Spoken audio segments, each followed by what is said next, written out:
तो सेंट्रलाइजेशन का मतलब जब पावर किसके पास होता है, लेकिन बेटा डिसेंट्रलाइजेशन पूरा जब पावर यानी decision making authority lower level के पास रहता है उसको क्या बोलते हैं। क्या अच्छा है, सेंट्रलाइजेशन या डिसेंट्रलाइजेशन? चलो कौन कौन बोल रहा है सेंट्रलाइजेशन? 2 जन, 3 जन, 4 जन, 5 जन। मैं क्यों सेंट्रलाइजेशन अच्छा है पीयूष? हमको लगता है ना सर कि वो एक जन मतलब एक ही बोलेगा तो उस हिसाब से चलेंगे। और फिर अब सब बोलेगा सब एक ही ग्रुप में सब, वो कुछ और बोलेगा वो कुछ और आप बोलेगा। सेंट्रलाइजेशन बिकॉज जो टॉप लेवल पे बैठे हैं बेसिकली उन्हीं का कंपनी होगा एंड लाइक उनका नॉलेज ज्यादा कंपनी के प्रॉफिट मेकिंग में होगा। सब लोग नीचे बैठे लोग सब बोलेगा सब कुछ ना चाहिए उतना चाहिए। देखो कौन कौन डिसेंट्रलाइजेशन बोला, 1 जन 2 जन, सुनो ध्यान से। द करेक्ट आंसर इज ना पूरा सेंट्रलाइजेशन अच्छा है ना पूरा डिसेंट्रलाइजेशन। पूरा सेंट्रलाइजेशन अगर तुम रखेगा ना तुम्हारा एम्प्लॉइज को लगेगा तुम उनको काबिल ही नहीं समझता है। डिसीजन में और टाइम लगेगा। पूरा डिसेंट्रलाइजेशन अगर कर देगा तुम तो या डिसीजन अगर गलत हो गया तो अल्टीमेटली नुकसान तो टॉप लेवल का ही होगा। तो एक काम करो ना, जो वाइटल पार्ट है वो अपने पास रखो और जो लेस इंपॉर्टेंट पार्ट है उसको क्या कर दो, डिसेंट्रलाइजेशन कर दो। तो इसका मतलब मैं ऐसा बोलूं there should be a proper balance between. तो इसका मतलब एक ऐसा बोल दो एक इफेक्टिव सेंट्रलाइजेशन होना चाहिए। क्या होना चाहिए, ये देखो, the top level management should effect effective centralisation, ना कि इंस्टेड ऑफ कंप्लीट सेंट्रलाइजेशन और कंप्लीट डिसेंट्रलाइजेशन। ना कंप्लीट सेंट्रलाइजेशन होना चाहिए ना कंप्लीट, तो जो बीच का आता है दोनों उसको बोलते हैं इफेक्टिव सेंट्रलाइजेशन। क्या बोलते हैं? ठीक है, समझा मेरा बात? दोनों का मतलब तो क्लियर ही है तुम लोग को कि सेंट्रलाइजेशन किसको बोलते हैं, डिसेंट्रलाइजेशन किसको बोलते हैं, और क्या जरूरी है वो भी समझ गया। क्या जरूरी है? दोनों इफेक्टिव सेंट्रलाइजेशन जरूरी है। क्लियर हुआ? कितना पॉइंट हो गया? हाँ, नेक्स्ट क्या है? Scalar chain. क्या बोला? ये देखो ध्यान से सुनना, इंपॉर्टेंट है। मान लो मैंने ट्रायंगल बनाया, उसमें मैंने सबसे ऊपर ए को लिखा। क्या लिखा? ए के नीचे एक जन है, कौन? बी के नीचे कौन है? सी के नीचे कौन है? अच्छा, इधर भी ए के इधर नीचे ई है, ई के नीचे एफ है, एफ के नीचे कोई डायरेक्ट टच नहीं है इन डी का एफ के साथ या ई का बी के साथ। माई क्वेश्चन इज, अगर ए को सी से कम्युनिकेट करना हो कैसे कम्युनिकेशन जाएगा? पहले ए बी को बोलेगा, बी सी को बोलेगा। ए को अगर डी को कुछ कम्युनिकेट करना हो तो ए बी को बोलेगा, बी सी को बोलेगा, सी डी को बोलेगा ही तो। अगर सी को ई के साथ कुछ बात करना हो, सीधे बात करेंगे।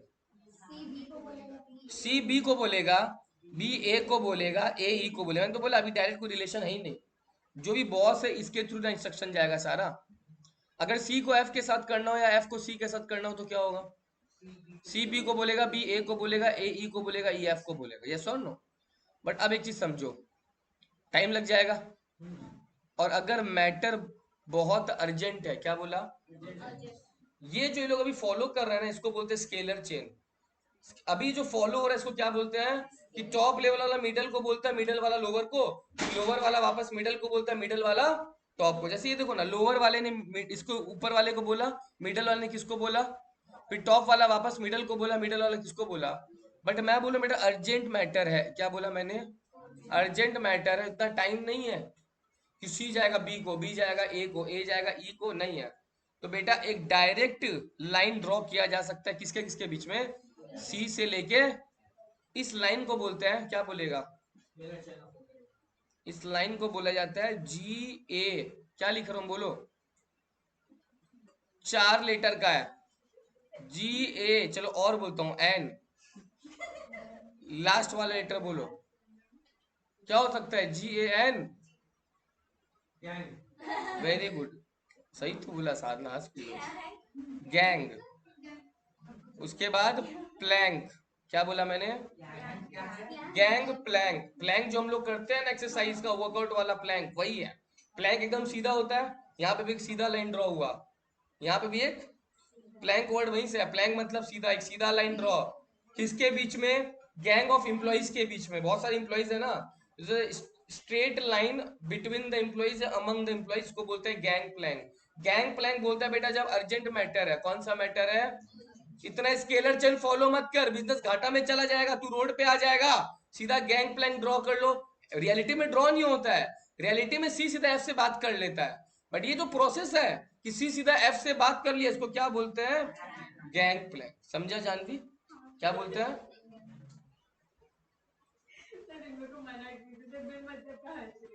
आप हंसे हो, मेरे को तो आप दिख रहे हो। महक नहीं हंसे, महक बहुत सीरियस है आज। महक बहुत सीरियस है आज, झगड़ा करके ही लग रहा है किसी से। ठीक है, तो क्या मैं ऐसा बोल सकता हूँ कि गैंग प्लैंक जो है वो स्केलर चेन का एक्सेप्शन है? स्केलर चेन तो बोलता है पूरा चेन फॉलो करो, लेकिन गैंग प्लैंक ऐसा? गैंग प्लैंक बोलता है बेटा जब अर्जेंट मैटर हो ना तो आप सीधा सीधा कम्युनिकेट कर लो, बट हर बार नहीं। कब? तुम सोचो अगर ये हर बार होने लगेगा तब तो रिलायंस का जो मुकेश अंबानी का एम्प्लॉय वो जरूर जाके उससे मिलने लगेगा। उसका उतना टाइम है ना मीटिंग कंडक्ट करेगा वो? नहीं उतना टाइम। क्लियर? कितना पॉइंट हो गया? 9। आयुष 9 का 9 पॉइंट बिना देखे, बिना देखे लास्ट वाला पॉइंट देख सकता है, बाकी टीवी में देख के बोलो।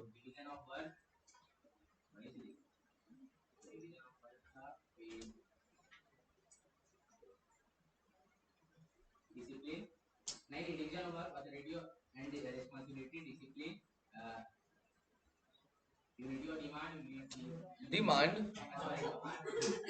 the word demand is often misunderstood in the term desire, although they are both. Some desire means the wish to have something, but implied demand implies something more than desire. It means the person is willing and able to pay for the object desired. Desire वो होता है demand बेटा। Unity of command, unity of direction, subordination, subordination of individual interest to general. 6 हो गया। 7वां, generation of employees, 8वां,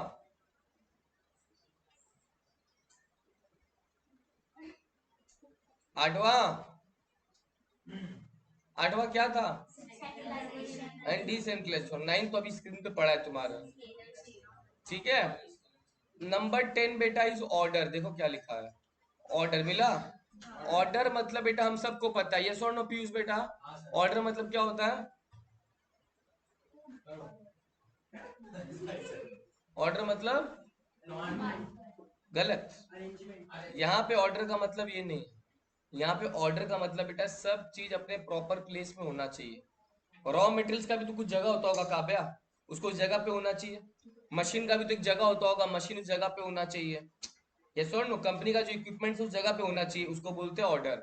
everything should be kept in the proper order, proper place. अगर ऐसा नहीं होगा तो क्या होगा बोलो तो? हम लोग के साथ ही होता है, कहीं बाहर घूमने जाना है, तुम लोग बोलते हो अरे मम्मी मेरा नेल पॉलिश का है, मम्मी मेरा आईलाइनर का है, मम्मी मेरा कान का है, मम्मी ये का वो कहा, डिले हो जाएगा। क्या हो जाएगा? होता है ना ऐसा तुम लोग के साथ? होता ही होगा। समझा? तो उसको बोलते हैं बेटा ऑर्डर के नहीं होगा तो डिले हो जाएगा। क्या हो जाएगा? देखो क्या लिखा ऑर्डर मतलब, द टर्म ऑर्डर मीन्स मतलब मटेरियल जो रिसोर्स है, फिजिकल रिसोर्स सब प्रॉपर जगह पे होना चाहिए। मटेरियल ऑर्डर जो राइट प्लेस पे होना चाहिए, मटेरियल एकदम राइट प्लेस पे होना चाहिए। सोशल ऑर्डर मतलब बेटा हर चीज के लिए एक स्पेसिफिक प्लेस होना चाहिए एम्प्लॉय के लिए, तो इसको बोलते हैं बेटा ऑर्डर। क्या बोलते हैं? ऑर्डर। समझा मेरा बात? Order means everything should be kept in the proper place. In fact हर व्यक्ति को भी वही ऑर्डर पे काम करना चाहिए। जो जैसे मान लो तुम बहुत बार देखा होगा कि कंपनीज में ना एम्प्लॉइज, तुम लोग तो देखा नहीं होगा, हर एम्प्लॉई आता है और वो जिस कंप्यूटर में लेता है रोज वही कंप्यूटर लेगा वो। क्यों ऐसा होता है? मेरे ऑफिस में ऐसा होता था, मेरा पीसी नंबर 14 था तो मैं हमेशा पीसी नंबर 14 में बैठता था, 13 12 या 15 में नहीं बैठता था। क्यों? पहला चीज क्या है बेटा, मेरे पीसी में मेरा फोल्डर बना हुआ, उस फोल्डर मेरा सारा काम किया हुआ है। पीसी नंबर 13 में तो कोई और बैठता था, उसमें वो काम किया होगा, उसका फोल्डर होगा, तो मेरे को समझने में दिक्कत होगा। उसका डेस्कटॉप अलग होगा, मेरा डेस्कटॉप मैं अपने हिसाब से बना के रखा था। तो ऑर्डर से एफिशिएंसी बढ़ जाता है, डिले नहीं होता। क्लियर हो गया मेरा बात? कितना पॉइंट हो गया? 10 हुआ। अब उसके बाद नंबर 11 बेटा क्या है? इक्विटी। क्या? इक्विटी बहुत इजी है, सुनो ध्यान से। इक्विटी क्या होता है बेटा? जैसे एग्जांपल समझो, काव्या। काव्या बेटा मान लो जज है। क्या है? जज है। जज ये है, मान लो कंपनी का ह्यूमन रिसोर्स मैनेजर समझ लो। क्या समझ लो? वो कंपनी के लोगों को रिक्रूट करता है, सेलेक्ट करता है, काव्या। तो काव्या ने मान लो सबसे पहले एक लड़का आया हर्ष करके, काव्या उसका इंटरव्यू लिया, लड़का बहुत अच्छा बोला, फिर भी काव्या ने उसको रिजेक्ट कर दिया। पता नहीं क्यों रिजेक्ट किया, हो सकता है कुछ कारण हो।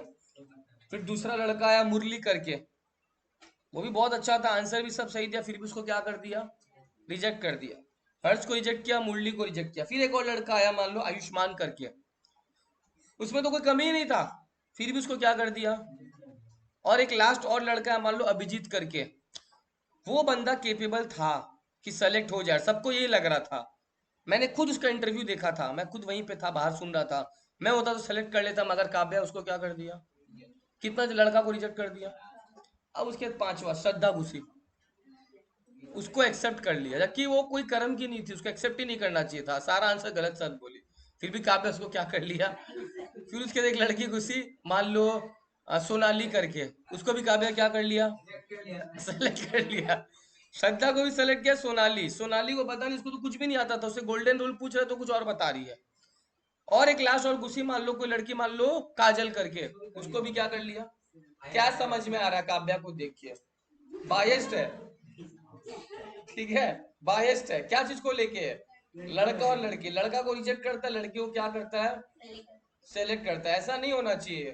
तो अगर आप ऐसा नहीं करके समान भाव से, समान नजरों से, समान नजरों से सबको देखते हो, उसको बोलते हैं इक्विटी। क्या बोलते हैं, equity. Are you getting my point. एक मिस्टर एक्स है, वो 4 घंटा काम करता है, अगर उसको 4,000 मिल रहा है, मिस्टर वाई वैसा काम कर रहा है सेम टू सेम, उसको भी कितना मिलना चाहिए, 40,000 तो नहीं ना मिलना चाहिए। तो अगर 4,000 और 4,000 मिल रहा है, दैट इज कॉल्ड। अच्छा, एक जन 4,000 कमा रहा है 4 घंटा काम करके, एक जन 6 घंटा काम करके 6,000 काम कर रहा है, कमा रहा है, इक्विटी है कि नहीं है, है। इक्वल नहीं बोल रहा हूं, इक्विटी बोल रहा हूं। इक्वल और इक्विटी में फर्क है। इक्वल क्या होता है, 4 घंटा करके 4,000, 6 घंटा करके भी 4,000, वो इक्वल हुआ। इक्वल नहीं चाहिए, इक्विटी मेंटेन करो। 4 घंटा का 6,000 तो 6 घंटा का 8 घंटे का 10 घंटे का, उसको इक्विटी। इक्विटी होना चाहिए, इक्वल होना चाहिए। इक्विटी होना चाहिए। हाँ, इक्विटी। इक्वलिटी नहीं, इक्विटी। इक्विटी। समझा। देखो क्या लिखा, according to this principle the manager Kavya should treat all the employees of the organisation in a non partial attitude, attitude partial, and he should maintain kind hearted, दिल वाला, दयालु व्यक्ति होना चाहिए एट ऑल लेवल। समझा मेरा बात, दिल बड़ा होना चाहिए काव्या का। क्या बड़ा होना चाहिए। कितना पॉइंट हो गया, 11। काव्या जैसे 12 पॉइंट खत्म होगा, 12 पॉइंट बताओगे लाइन से। 12 क्या है, 12वां क्या है बेटा, स्टेबिलिटी ऑफ पर्सनल। स्टेबिलिटी मतलब क्या होता है बेटा, टिकाऊ। पर्सनल मतलब लिख देता हूं एम्प्लॉइज। क्या, इसका मतलब सुनो, मान लो मेरा एक भाई है जो बैंगलोर में जॉब करता है, अगर वो 4 मंथ में कंपनी छोड़ दे, फिर दूसरा कंपनी ज्वाइन करे, वो 5 मंथ में छोड़ दे, फिर एक कंपनी और ज्वाइन कर रहा है जिसको 3 मंथ में छोड़ दिया, 1 साल में 3-4 कंपनी बदल रहा है वो, इससे उसको भी नुकसान है बेटा, कंपनी को भी नुकसान है। पहले बताओ मेरे भाई को क्या नुकसान है। सर कोई कंपनी भरोसा ही नहीं करे। कोई कंपनी भरोसा नहीं करेगा, बात तो सही है, और क्या नुकसान है। सर प्रमोशन जो हो रहा है सर, जो होने का चांसेस है, फिर उसी इनफैक्ट अगर कम नहीं कर पाएगा, और सबसे इनफैक्ट बात है, अगर कंपनी खुद अपने मर्जी से निकालेगा कि 4 महीना बाद कंपनी निकाल रहा है सपोज, या 5 महीने बाद कंपनी निकाल रहा है, तो मेरा भाई का जॉब सिक्योरिटी का हमेशा डर रहेगा उसको, कि मैं जिस कंपनी में जा रहा हूँ यार, क्या पता वो मेरे को निकाल दे। हाँ। तो जॉब सिक्योरिटी का डर रहता है अगर कंपनी खुद निकाल दे तो। अच्छा, कंपनी का क्या प्रॉब्लम है, अगर मेरा भाई खुद से अपनी मर्जी से निकले तो नया लोग को लेना पड़ेगा, उसको फिर ट्रेनिंग दो, उसको फिर ट्रेनिंग पे खर्चा करो, तो कंपनी का भी ट्रेनिंग का बहुत खर्चा लग जाता है, यस और नो। तो इसका मतलब बेटा कंपनी को भी प्रॉब्लम है अगर ऐसा शॉर्ट टर्म में सब निकले तो, एम्प्लॉय को भी प्रॉब्लम है अगर वो जल्दी जल्दी नौकरी छोड़ दे तो, क्योंकि उसको फिर नया काम सीखना पड़ेगा। तो इसका मतलब बेटा स्टेबिलिटी नहीं है। तो 12th प्रिंसिपल बोलता है बेटा इंप्लॉइज का स्टेबिलिटी होना चाहिए। क्या होना चाहिए, कि वो जिस कंपनी में काम कर रहा है, कंपनी का जिम्मेदारी बनता है उसको भरोसा दिलाए कि अब हम तेरे को 3 साल नहीं निकालेंगे अगर तू अच्छा से काम किया तो, 4 साल नहीं निकालेंगे, 10 साल निकालेंगे, मगर तुम अच्छा से काम किया तो। इससे दोनों का सही रहेगा, कंपनी को भी अच्छा रहेगा और इंप्लॉइज को भी अच्छा। देखो क्या लिखा है, an employee requires adequate time to get accustom to a new work. नया वर्क सीखने में बहुत टाइम लगा था, यस और नो। तो एम्प्लॉय जब तक अच्छा से काम नहीं सीख लेगा वो सर्विस नहीं दे पाएगा, यस और नो? तो वही चीज बोला, एज ए रिजल्ट अगर वो जल्दी रिमूव हो गया तो उसको job satisfaction and he will not and will want feel to job security, उसको जॉब सिक्योरिटी लगेगा कि यार हमको इतना जल्दी आप निकाल दे रहे हैं, ऐसा नहीं चलेगा, ये सो नो? मोर ओवर कंपनी के लिए रिक्रूटमेंट का ट्रेनिंग का खर्चा बढ़ जाएगा, ये सो नो? तो इसीलिए ये प्रिंसिपल बोलता है बेटा स्टेबिलिटी ऑफ टेन्योर होना चाहिए, मतलब कोई इंप्लॉय अगर आ रहा है तो कम से कम 2 3 4 साल 5 साल टिका रहे, तो इससे दोनों का फायदा रहेगा। Are you getting my point? इसको क्या बोलते हैं? Stability of personnel. Stability of personnel. कितना पॉइंट हो गया बेटा? 12 12। Kavya Yes, sir. बिना देखे बोलो, Division थोड़ी of दृष्टि work, हटो। हाँ, division of work, authority and responsibility, discipline, unity of command, unity of पानी पीछे से, हाँ। subordination of individual interest of general interest, और उसके बाद 6 हुआ है क्या? नहीं सर, remuneration of employees,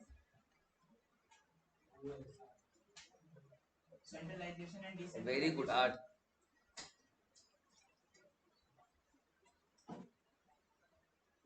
9 में मैंने ड्रॉ किया था एक चीज, याद है ना?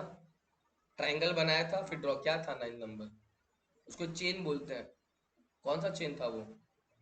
Scale chain, scalar chain. scalar chain, order, equity, stability of work. 12 वाला बोर्ड से देख सकता है, कोई दिक्कत नहीं। कितना हुआ? 2 और बच गया। 13 होता है बेटा इनिशिएटिव। क्या? नीचे जाओगे मिलेगा, ये देखो कहाँ है, मिला मेरे को तो मिल गया, मेरे को तो मिल गया, मिला। हर एम्प्लॉय का बेटा ये सोच है कि उसका जो मालिक है उसको अलाउ करे, डिसीजन मेकिंग में पार्टिसिपेट करे, उसको इनिशिएटिव मिले कि मालिक के साथ बैठ के वो भी 2 बात करे, अपना राय जो है मालिक के साथ शेयर करे, उसको बोलते हैं इनिशिएटिव। क्या? जानवी, इससे एम्प्लॉय को क्या फायदा मिलेगा? बस, और सेल्फ मोटिवेशन। एम्प्लॉय का मोटिवेशन क्या होगा बेटा? बढ़ेगा कि हमारा मालिक जो हमें इतना इज्जत दे रहा है, तो वो अपना अपना क्रिएटिविटी बढ़ेगा, उसका जो एक्सपीरियंस के साथ क्या बढ़ेगा। तो देखो क्या लिखा है, it means taking step with self motivation. If the employees are given freedom to take some decision they can perform their own task with self motivation and they feel encouragement to work. काम करने का क्या करेगा? मन करेगा। लेकिन रोज मालिक का गाली सुनेगा, मालिक जो काम बोल रहा है वही करेगा, अच्छा लगेगा? कहाँ से काम करेगा तब? तो वो मन नहीं करेगा। Are you getting my point? तो उसको बोलते हैं इनिशिएटिव। क्या बोलते हैं? कितना पॉइंट हो गया? और लास्ट 14 सुन लो, पॉइंट तो मैं ऐसे ही बता दूंगा बिना देखे। 14th is एस्पेरिट D cops. क्या? ये रहा 14th, ये रहा। ठीक है सर, इसका मतलब क्या होता है बेटा? एकता में बल है। क्या बोला मैंने? एकता क्या होता है बेटा? एकता मतलब यूनिटी। इसका मतलब बेटा अगर आप मिल के काम करोगे, क्या बोला मैंने?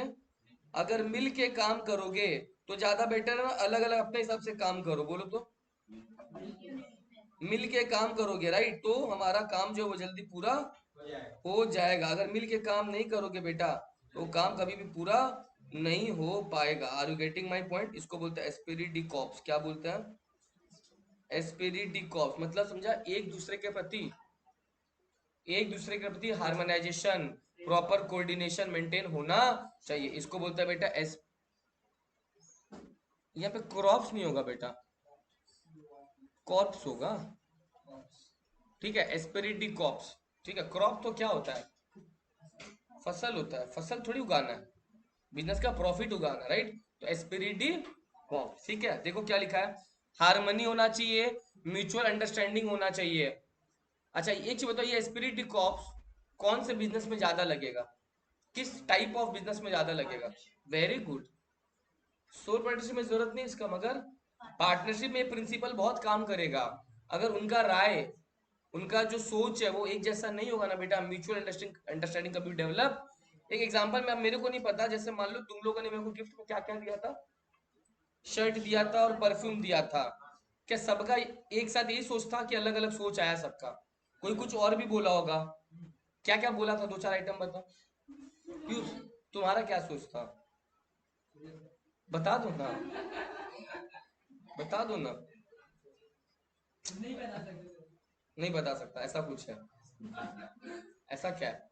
ठीक है, आपका कुछ और सोच था, चलो पीयूष का कुछ और था, बट अनफॉर्चुनेटली वो हो नहीं पाया, जो भी है काश हो जाता। काश हो जाता। तो भैया इसका मतलब क्या हो रहा है सर, इसका मतलब हो रहा है कि कंफ्लिक्ट ऑफ इंटरेस्ट हो रहा था, क्या हो रहा था, बट लास्ट में एक डिसीजन पे आना पड़ा। तो इसका मतलब एस्पिरिट डी कॉर्प्स है लागू। अगर ऐसा नहीं होता तो फिर कभी कुछ मेरे को मिलता ही नहीं, तुम लोग एक साथ मिलकर काम किया, कोऑपरेशन अच्छा था तुम लोग का, तो एस्पिरिट डी कॉर्प्स वहां पे लागू होता है। क्लियर हो गया 14 प्रिंसिपल। अब सुनो, मैं 14 प्रिंसिपल ऐसा नहीं पूछूंगा तुम लोग से, मैं सीधा बोलूंगा Rachita what is the 8th principle, Piyush what is the 6th principle. गलत होगा बाहर भेज दूंगा, कि आज तो मेरा बर्थडे है नहीं, तो आज तो गुस्सा करने का अधिकार है ही है मेरे को, है ना। चलो 1 मिनट दे दूं सोचने के लिए, 1 मिनट पढ़ लो फटाफट, ठीक है जल्दी से।